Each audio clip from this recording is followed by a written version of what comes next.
All right, 2025, September 26th, approximately 11:44 a.m.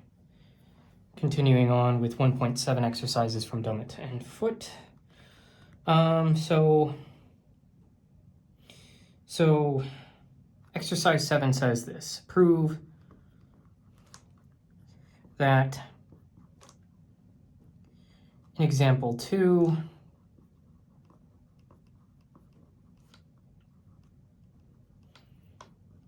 in this section, that the action is faithful.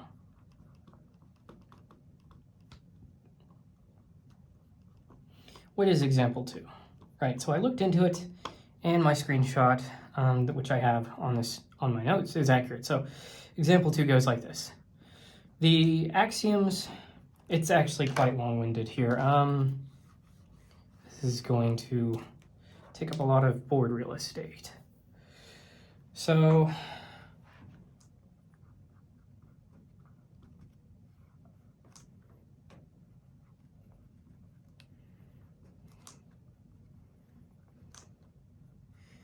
axiom for a vector space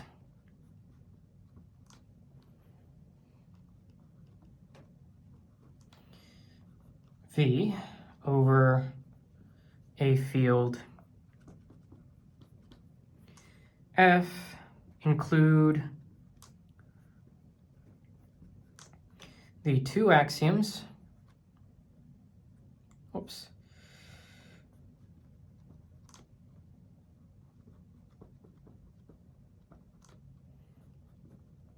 That the multiplicative group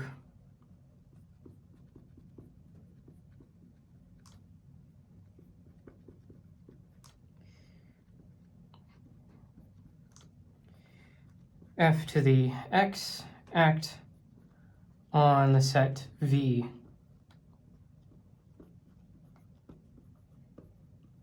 Thus, vector spaces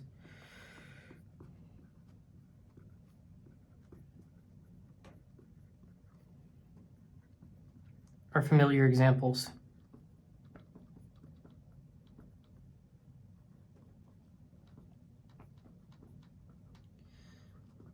of actions of multiplicative groups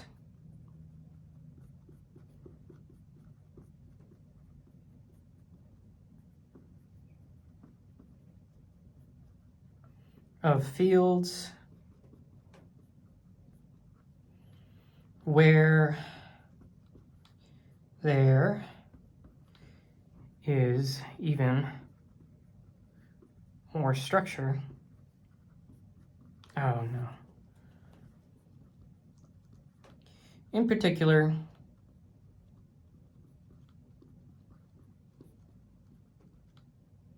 V must be abelian, must be an abelian group,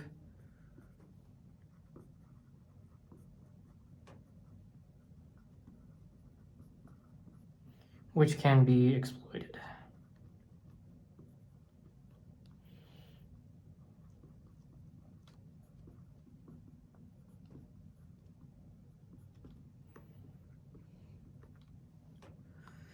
In the special case,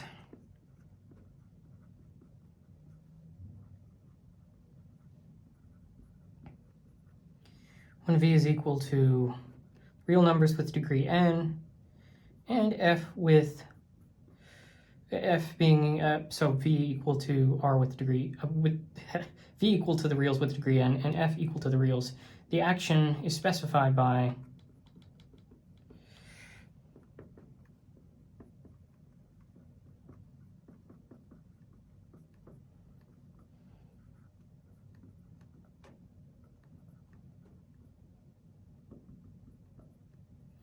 alpha of R sub 1, R sub 2, all the way to R sub n, contained within the real numbers with degree n, with alpha R sub I is just multiplication, where alpha R sub I is just multiplication of two real numbers.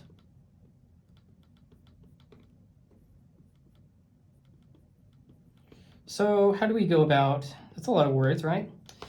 So in this example, a field's unit group f to the x on a vector space, f to x on a vector space v by scalar multiplication, right? So distinct scalars produce distinct linear maps. If two scalars a, b satisfy a dot v is equal to b dot v for all little v within big V, then open parentheses a minus b close parentheses v is equal to 0 for all v, forcing a minus b to equal 0 since big V is not equal to the set 0, so the set containing 0.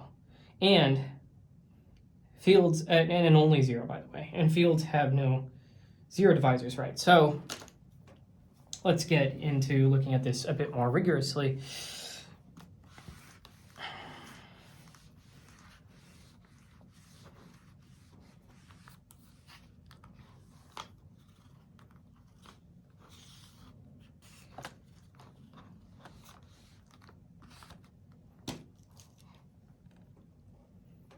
So for the setup, let's let V be a vector space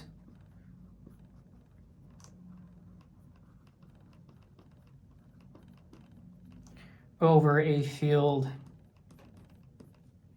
F. Let F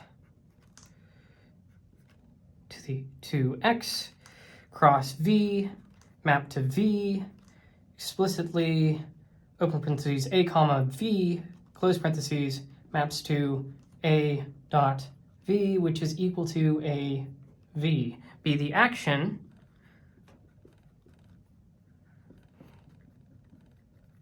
from example 2, which is scalar multiplication.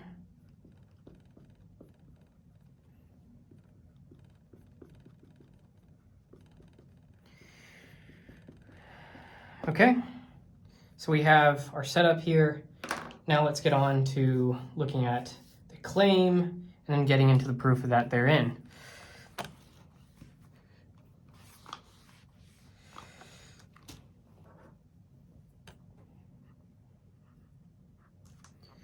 So, want to claim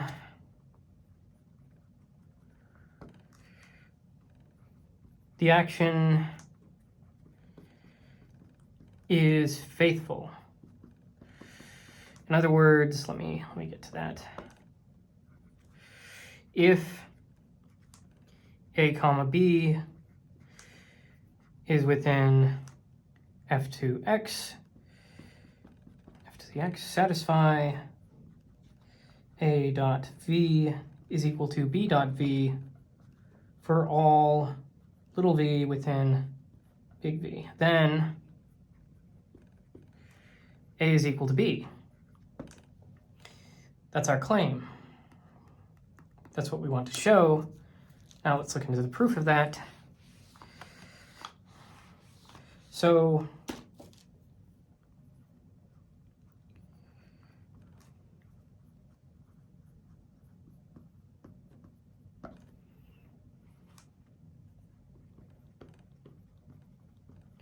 assume a dot v is equal to b dot v for all little v within big V. Then for all little v in V, 0 is equal to open parentheses a dot little v close parentheses minus open parentheses b dot little v close parentheses, which is equal to open parentheses a minus b close parentheses v. Now, if V is equal to the set containing 0 and only 0, the statement is vacuous.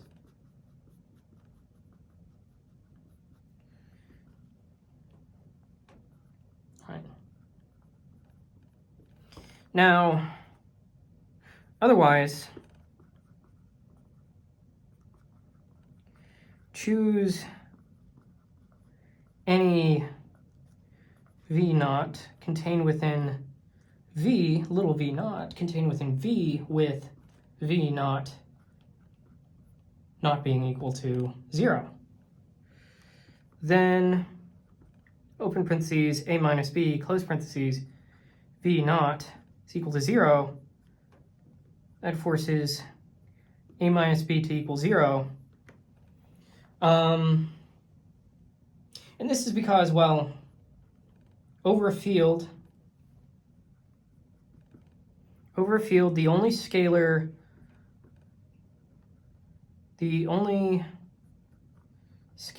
annihilating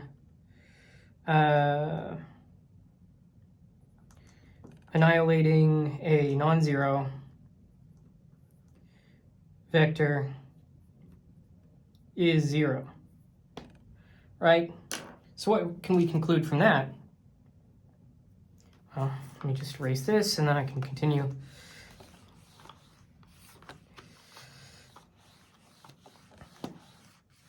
From that, we can say, okay,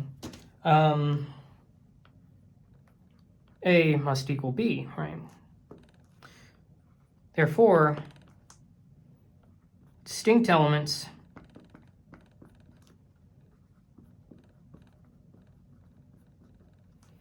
of f to the x induce the units, right? Induce distinct permutations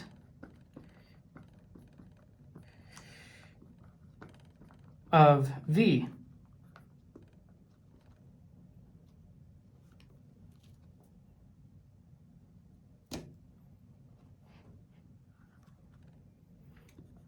The action is there and faithful.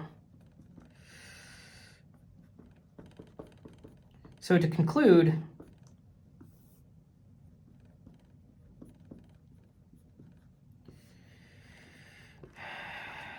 f to the x to x, x on v by open parentheses a comma v close parentheses to a dot v, which is equal to a v, is in fact faithful. Which of course was example 2, right? So there we go. Now let's move on to exercise 8.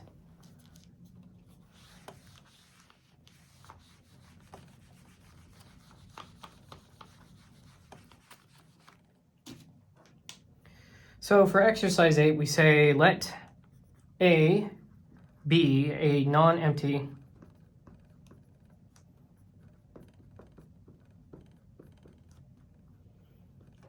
set and let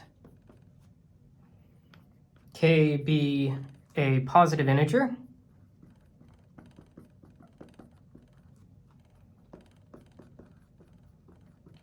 with K being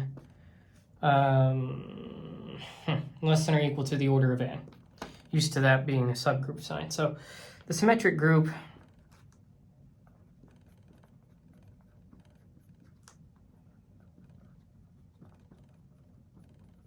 S sub A acts on the set B consisting of all subsets of A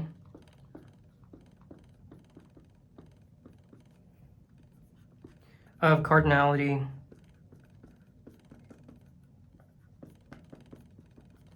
K by sigma dot set containing A sub 1 all the way up to A sub K, which is equal to set containing sigma of sigma open parentheses A sub 1 close parentheses. So this is like an acting sort of thing. So sigma open parentheses all the way up to sigma open parentheses A sub K close parentheses, set containing each of these. And so this is broken down into two parts. So for the first part, A, we want to prove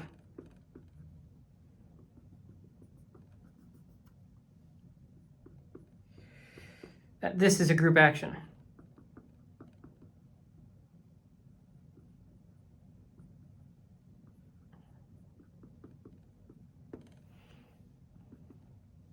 And for the second part, B, describe explicitly how the elements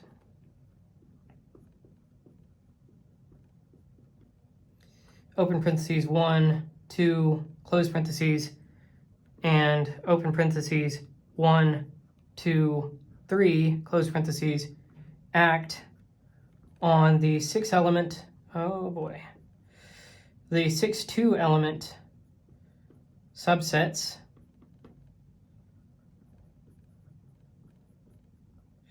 of set containing 1, then 2, then 3, then 4. So intuitively, each permutation sigma in the symmetric group S sub A simply relabels elements of the set A. On a K subset, it sends each member through sigma. So this would actually be sigma of A sub 1, I believe. So then we forget order because we are in the subset world, so to speak, right? So associativity of composition in S sub A gives the compatibility axiom, and the identity permutation fixes every subset. So let's show that a bit more rigorously.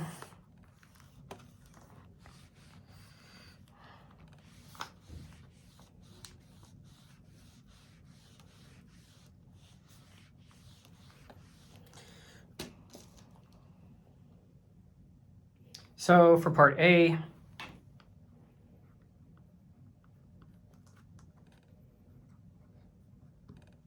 it is a group action. That's what we want to show.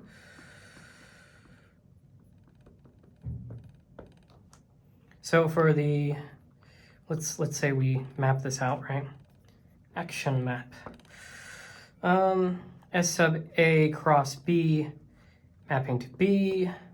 How can we say that explicitly? Well, open parentheses sigma, comma, set containing A sub 1 all the way to A sub K, close parentheses, to mapping to sigma dot open set A sub 1 all the way to A sub K. Well, that's actually equal to the set containing sigma of A sub 1, comma, dot, dot, dot, to sigma of A sub K. So, because it sends each member through that, right? So this, now what can we say about this? Well, this is well defined.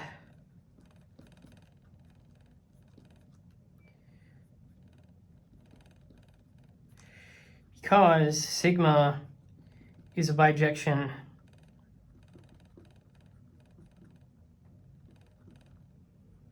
on A. So the image has exactly K distinct elements.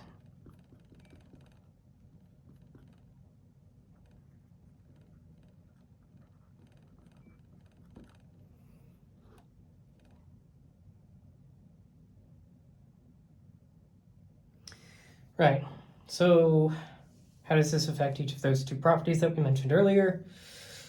Okay, so let me erase this and we can get into it.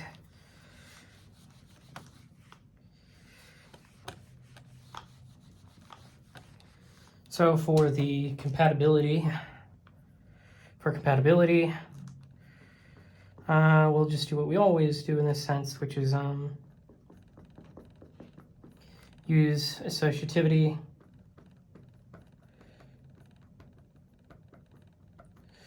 of composition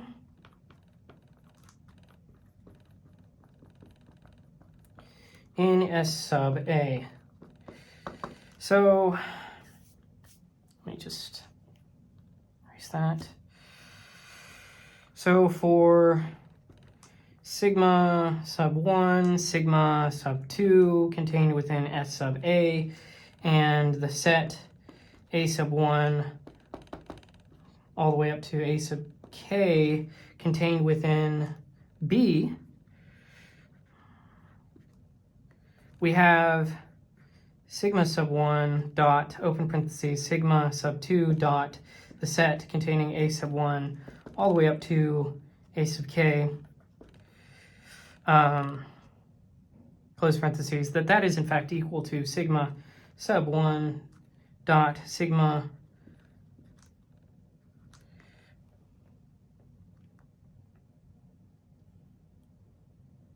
sub 2 of A sub 1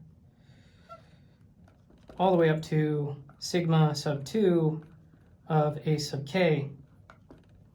And this is actually equal to the set containing open parentheses sigma composed with sigma sub 2 of A sub 1 all the way up to open parentheses sigma sub 1 composed with sigma sub 2 of A sub K, right? So that set, which is equal to open parentheses sigma sub 1 composed with sigma sub 2 close parentheses dot the set containing A sub 1 all the way up to A sub K. So that does it for compatibility, right? We've shown that. Now let's move on to determining whether or not the identity acts trivially.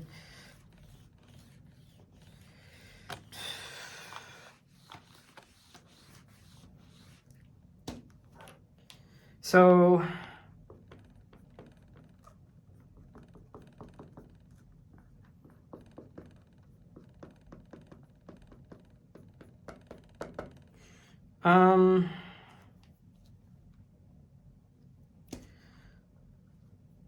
we have that the identity of A dot the set containing A sub 1 all the way up to A sub K, that is equal to the set containing the identity of A sub 1 all the way up to the identity of A on A sub K, the set containing all of those, which is equal to the set containing A sub 1, which is like, the operation. What happens if you apply the identity to each of these elements? You get the exact same element. So it's equal to the set itself of A sub 1 all the way up to each element A sub 1, A sub 2, all the way up to A sub K, right? So therefore, this is a left group action.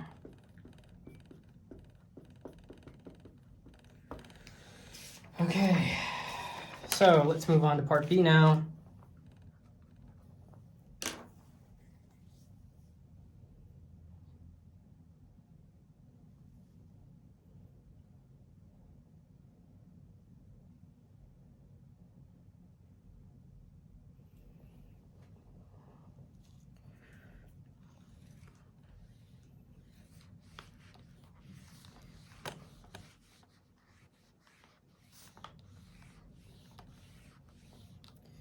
So for part B, we want to look at explicit action on two subsets of the set containing 1, then 2, then 3, then 4. So the 6 2-element subsets are sets 1, 2, 1, 3. Okay, so the 6 2-element subsets are the set containing 1, 2, the set containing 1, 3, the set containing 1, 4, the set containing 2, 3, the set containing 2, 4, and the set containing 3, 4. Now, we can let's apply sigma element-wise and view the result as a set. Order forgotten, so without regard for order at this moment. Okay, so let's take a look at that.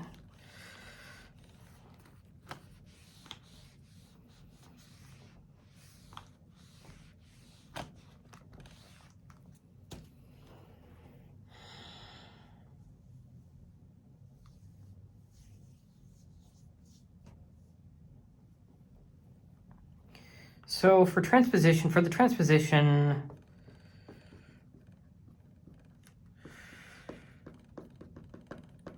open parentheses, 1, 2, close parentheses, we have open parentheses, 1, 2, close parentheses, dot, the set containing 1, then 2, is equal to the set containing 2, then 1, which is equal to the set containing 1, then 2, right? So you know, is something, and then the transposition. So for the transposition, why did I put transposition.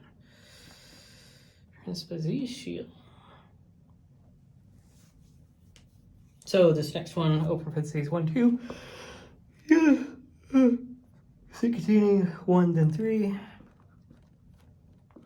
That's actually equal to the set containing 2, then 3. Now, what can we say about this transposition applied to the set containing 1 and 4? Well, we can say that that's actually equal to 2 and then 4, the set containing those. Then what can we say? Okay, let's apply this to the set containing 2 and 3. Well, that's actually equal to the set containing 1, then 3, right? Let's apply this transposition to 2, then 4, right? So we'll say that this is equal to the set containing 1, then 4. Well, that's what it is. So then let's just apply this transposition dot 3 and 4, the set containing 3 and 4. Well, what do we get? We get the set containing 3 and 4. And so what can we make of this? Well, let's take a look at how a 3 cycle sort of operates on all of this, right? So let me just erase this so I can show you what I mean. So for the 3 cycle,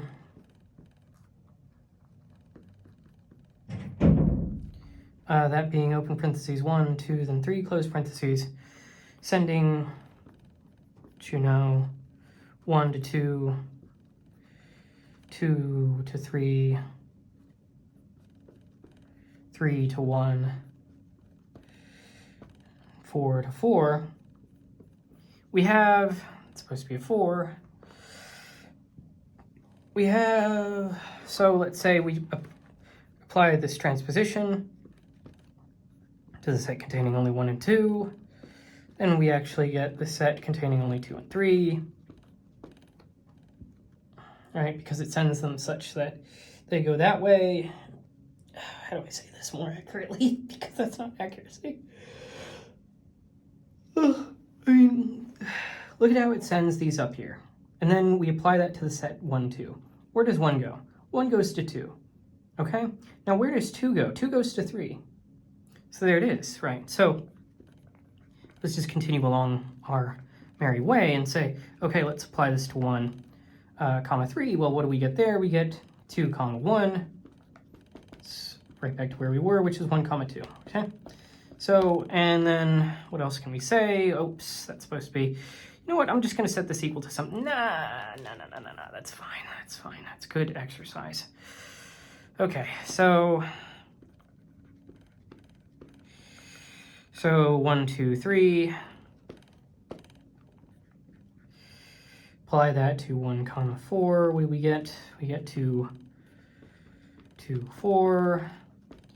We go on with this, 1, 2, 3, dot 2, 3, 2, comma 3, get 3, comma 1,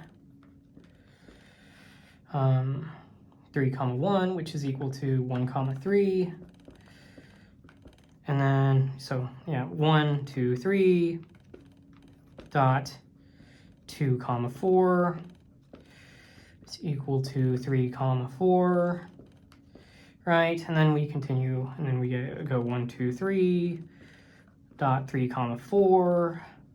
What's that equal? That's equal to 1, comma 4.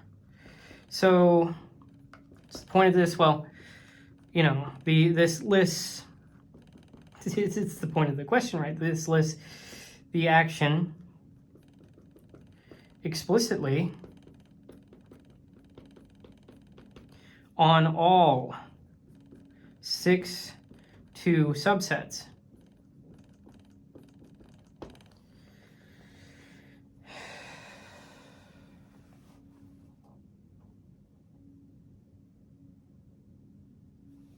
So what then can we conclude?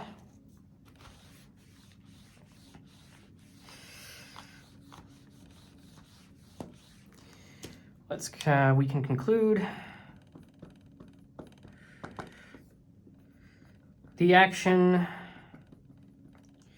S sub A cross B to be given by, open parentheses, sigma, comma, the set containing A sub 1, A sub 2, all the way up to A sub K, close parentheses, which maps to the set containing sigma of A sub 1, sigma of A sub 2, all the way up to sigma of A sub K, is, in fact, you won't believe it, a valid group action.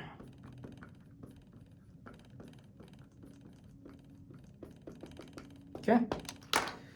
All right.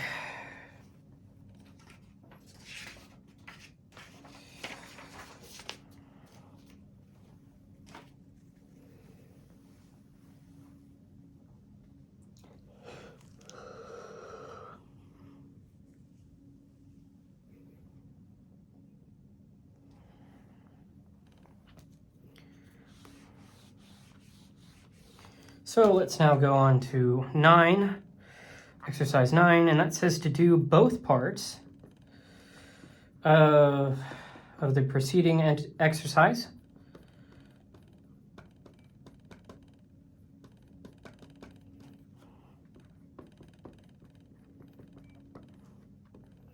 With ordered k tuples,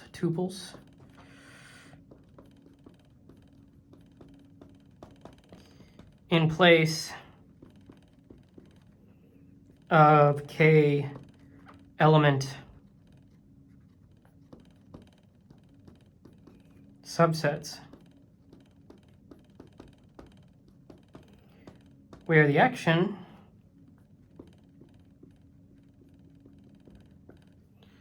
on k tuples, how should I pronounce that? It's not like 2 P's. Tuples makes sense. I'll go with tuples for now. On k tuples is defined as above, but with set braces replaced by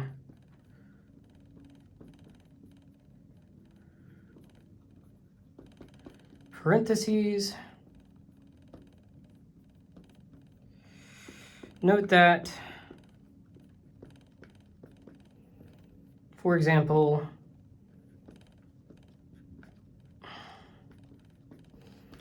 the two tuples, okay, I can see tuples being a problem, it's a pronunciation.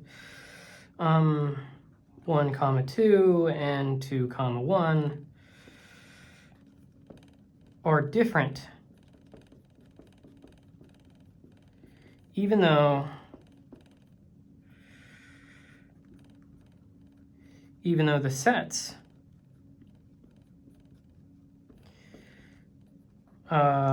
1 and 2, the sets containing 1 and 2, and the sets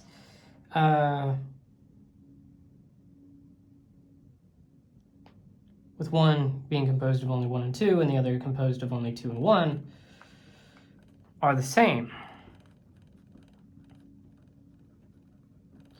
So the sets being acted upon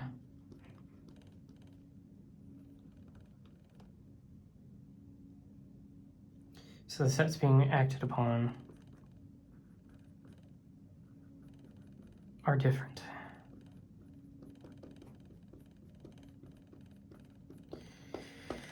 Note that, for example, the two tuples 1, 2, 2, 1 are different even though the sets are the same. Right. So the sets being acted upon are different. What? Okay. Being acted upon.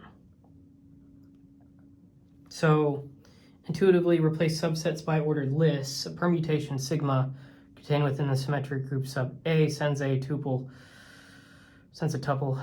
by applying sigma to each entry and keeping the order sigma. So intuitively it's like, well, sigma dot open parentheses a sub 1 a sub k. This is equal to basically the same thing which we looked at earlier. We just replaced with the parentheses like the equation, like the exercise asked us to. So it's equal to sigma of a sub 1 all the way up to sigma of a sub k. Associativity of composition in S sub a gives compatibility. Identity fixes every tuple, however you want to pronounce that right. So let's get on with it and look at this a bit more rigorously.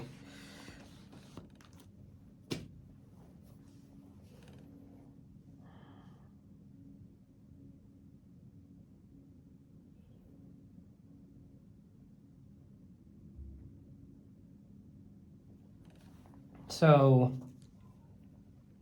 say for part A, it is a group action. What do we need for a group action? We need compatibility and a trivial identity in a sense. It's not trivial because it's a focus, but math words. Okay, so for setting up an action map, mapping this, right? That helps us understand it a bit better. We have S sub A cross A to the K maps to A to the K, and furthermore, more explicitly, open parentheses sigma, comma, open parentheses A sub 1, comma, comma, A sub K, close parentheses, maps to open parentheses sigma of A sub 1, comma, comma, all the way up to sigma of A sub K, okay? So that's what we're using for that. And how about for compatibility? Let's do as we said we would do, unlike, a lot of politicians, uses associativity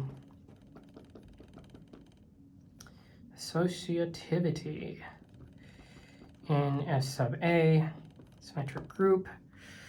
Well, okay, so sigma sub 1 dot open parentheses sigma sub 2 dot open parentheses A sub 1, comma, comma, all the way up to A sub K, close parentheses, well, that's actually equal to sigma sub 1 dot open parentheses sigma sub 2 of A sub 1, comma, all the way up to comma sigma sub 2 of A sub K, close parentheses, which is equal to open parentheses, the composition between sigma sub 1 and sigma sub 2, close parentheses, of A sub 1, comma, all the way up to that same composition, sigma sub 1 composed with sigma sub 2 of A sub K, close parentheses, which is equal to the composition between sigma sub 1 and sigma sub 2 dot A sub 1, comma, comma, all the way up to A sub K, right? So, whoopsies, I think I might No, that's right. Okay. So that's for compatibility. We're out of space, but let's get into whether or not the identity acts trivially.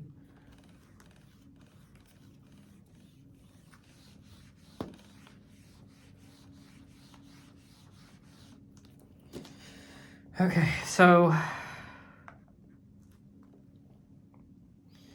identity acts trivially. So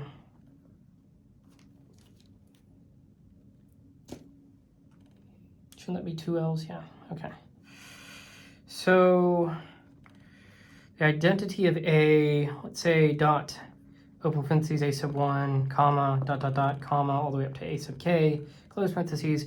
What's that equal to? Well, it's equal to open parentheses, A sub 1, comma, dot, dot, dot, all the way up to, comma, A sub k, right? So this is a left group action. Now we have a part B for this one as we did the previous one, so let's get into that.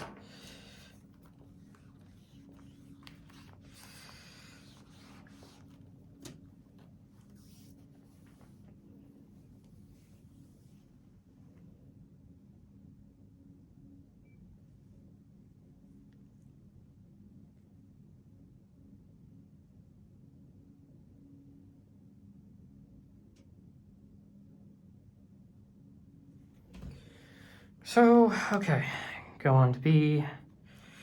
So we want to show explicit action for S sub 4 on ordered pairs. I'm sorry, ordered two tuples of the set containing only 1, 2, then 3, then 4. Now, what are these? The 12 ordered pairs are what? Right, so you have 4 of these, right? You have 4 of these. How do I say this? 2 tuples. You want to have 2 tuples of 4, so what would that be, right? I mean, that's weird. 4 times 3 times 2 times 1, right? 4 times 3 times 2 times 1. Let me see about that. Divided by 2. 4 times 3 times 2 times 1 divided by 2, that gives you 12. I'm lacking the intuition behind that, but I'm sure there's some sort of intuition behind that, which I'm sort of paving over. But the 12 ordered pairs are 1, 2, then 2, 1, then 1, 3, then 3, I bet it's combinations. 3, what was I? 3, 1, then 1, 4, then 4, 1, then 2, 3, then 3, 2, then 2, 4, then 4, 2, then 3, 4, then 4, 3. And so we do what we did last time, which is we go and we say, okay, let's look at the transposition first, and then let's look at the 3 cycle. So for the transposition,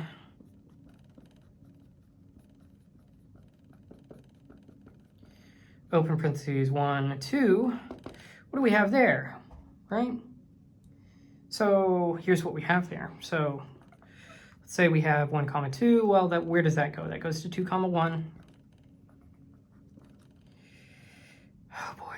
Okay, so this is going to be a lot to write, but 2, 1, where does that go? That goes to 1, 2.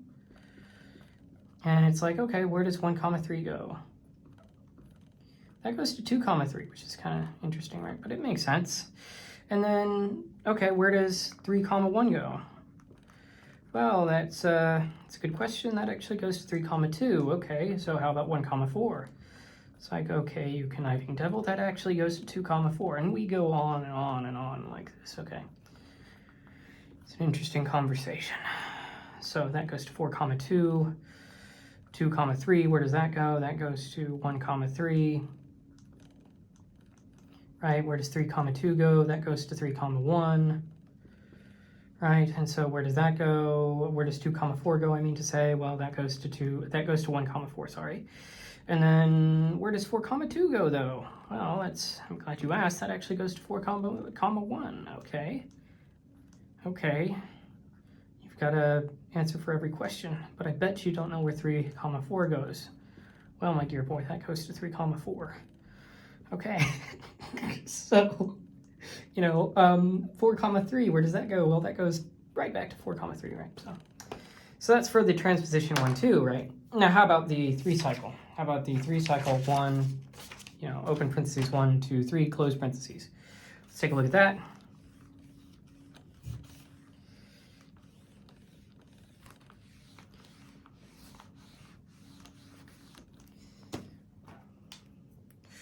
So for 3 cycle,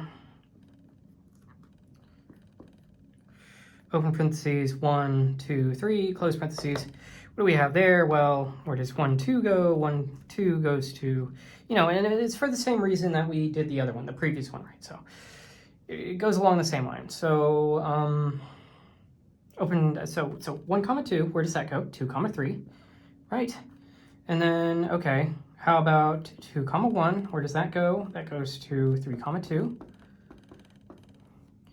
Right, and so 1 comma 3,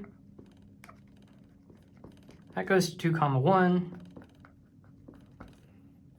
3 comma 1, where does that go? 1 comma 2.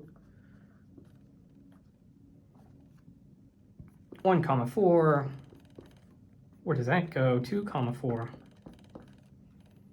Right, so where does 4 comma 1 go? That goes to 4 comma 2. And where does 2 comma 3 go? That goes to 3 comma 1. All right, now where does 3 comma 2 go? That goes to 1 comma 3. Okay, where does 2 comma 4 go? That goes to 3 comma 4. Where does 4 comma 2 go? That goes to 4 comma 3. Where does 3 comma 4 go? That goes to 1 comma 4. And where does 4 comma 3 go? Well, that goes to 4 comma 1. So in conclusion, well, to conclude, I feel like St. Paul, whenever I look at the word conclude, it's like that which I once hated, I now love. So it is. Okay, so the symmetric group, like what St. Paul described, not as St. Paul, because I don't know exactly what St. Paul felt. He was a very good and great, which is a rare thing to say, man. So acts on, the symmetric group S sub A acts on A to the K by open parentheses sigma, comma, open parentheses A sub 1, comma, dot, dot, dot, comma, all the way up to A sub K, close parentheses, which maps to open parentheses sigma of A sub 1, comma, dot, dot, dot, all the way up to sigma of A sub K, close parentheses. This is a valid group action. Groups can, yeah. It's gonna make a horrible joke there. Action. And the explicit images in B as computed before. So we have that going for us on 9, and that is it for 9. In fact, questions are going to get longer, which means group actions must be pretty important. It's almost as if these group action things are pretty important. Yes, it is almost as if that is the case, isn't it?